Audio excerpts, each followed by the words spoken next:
Step into the unknown with the shadow frequency and your host, Matt Wilson, as he takes you where the shadows hum. Hey there, Shadow Chasers, and welcome to another eerie installment of the Shadow Frequency. I'm Juniper, your producer, guiding you into the unknown as we peel back the veil on the strange and unexplained. This episode, our host Matt Wilson dives deep into the murky waters of South Carolina's Scape swamp, where a 7-foot-tall reptilian creature has been terrorizing locals since the late 80s. Is it a cryptid, a hoax, or something even more sinister lurking in the shadows? Grab your flashlight, lock your doors, and let's tune in to the frequency of the bizarre. Take it away, Matt.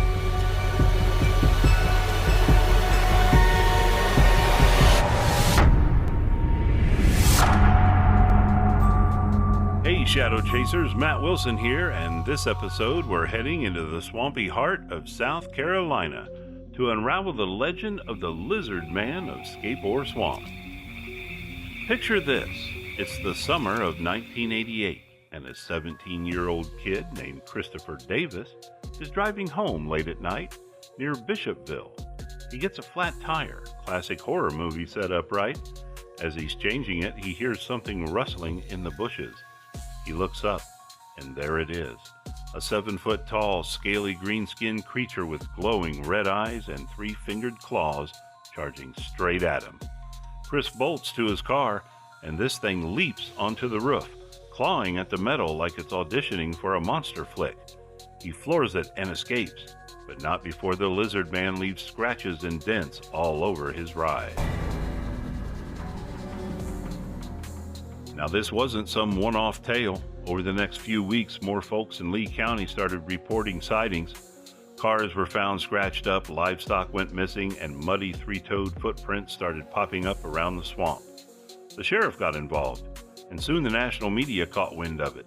Was this a real creature? A prank gone wild? Or maybe something tied to the area's history of strange happenings? Let's talk about Scape Swamp itself. It's a tangle of cypress trees and murky water stretching over 100,000 acres, an easy place for something to hide.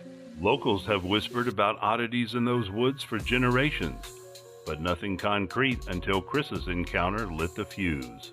Some cryptozoologists think the lizard man could be a surviving dinosaur, like a theropod that somehow dodged extinction.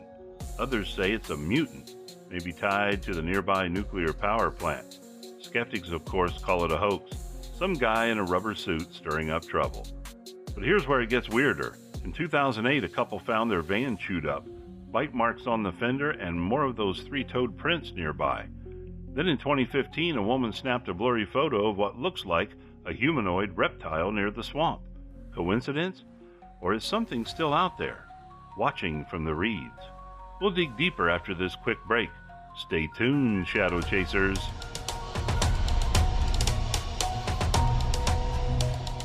Wow, Shadow Chasers, how wild is this lizard man story so far? Are you picturing a scaly predator stalking the swamp or just some locals pulling a fast one? Matt's got more chilling details coming up, including eyewitness accounts and theories that'll make you question what's really out there. If you're loving this dive into the unknown, hit that like and subscribe button. You can follow us on YouTube, TikTok, and Facebook, and catch us on all the favorite podcast directories. And if you want to support the show, you can head over to Patreon at patreon.com/shadowfrequency. If you'd like to advertise with us or suggest an episode topic, you can drop us a message there. Also, if you'd like to send us an email, you can send it to shadowpodcast@protonmail.com. That's shadowpodcast@protonmail.com. And I would like to read out a couple of recent emails we've got. This one from Corey in Baltimore. Hi, Shadow Frequency hosts. I'm a Maryland native, and your episode on the Goat Man freaked me out in the best way possible. That mix of urban legend and those creepy eyewitness accounts, I swear I heard something rustling outside my window that night. You nailed the spooky atmosphere, and now I'm side-eyeing every bridge I pass. Keep up the amazing work. Thanks, Corey. Here's one from Tara in Seattle. Says, hey, Shadow Frequency crew. I just wanted to drop a quick note to say how much I'm obsessed with your podcast. The way you dive into all things paranormal, ghosts, cryptids, UFOs, it's like you're peeling back the veil on the unknown. That episode about the Mothman sightings gave me chills, but I couldn't stop listening. Keep the spooky coming. Thanks a lot, Tara. And like we said, if you'd like to drop us an email, send us one to shadowpodcast@protonmail.com. Now let's get back to Matt.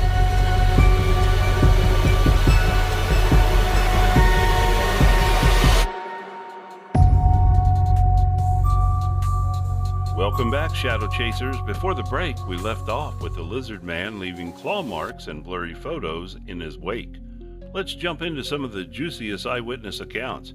Take Kenneth Orr, a guy who claimed he shot at the creature in 1989 after it attacked his car.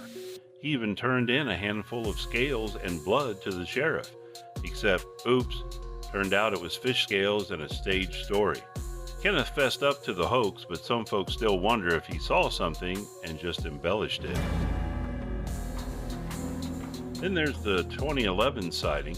A farmer swore he saw a tall reptilian figure dragging a deer carcass into the swamp at dusk. No photos, no proof, just a story that locals still whisper about. And don't forget that 2015 photo, grainy as it is, it shows a figure with a tail and those signature three-fingered hands. Experts dismissed it as a costume, but the woman who took it swears she saw it move faster than any human could. So what's the truth? Cryptozoology buffs point to reptiles like alligators or monitor lizards as inspiration, but nothing native to South Carolina fits the bill. Paranormal fans suggest it's an interdimensional being slipping through some swampy rift. Me, I lean toward a mix of truth and tall tales. Maybe a real encounter sparked a legend that grew claws and scales over time. But I want to hear from you, Shadow Chasers. Have you seen something weird in the woods? Drop us a message in the comments or drop us an email.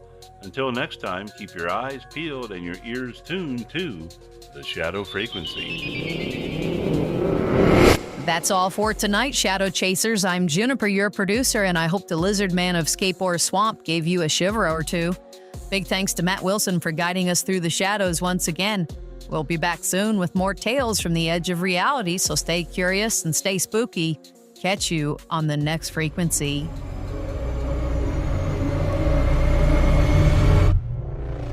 A huge thank you to all our amazing listeners for tuning in to the Shadow Frequency. We're so grateful to have you with us on this journey. Our hope is to spark your curiosity about the unknown. What's lurking out there in the shadows, waiting to be explored?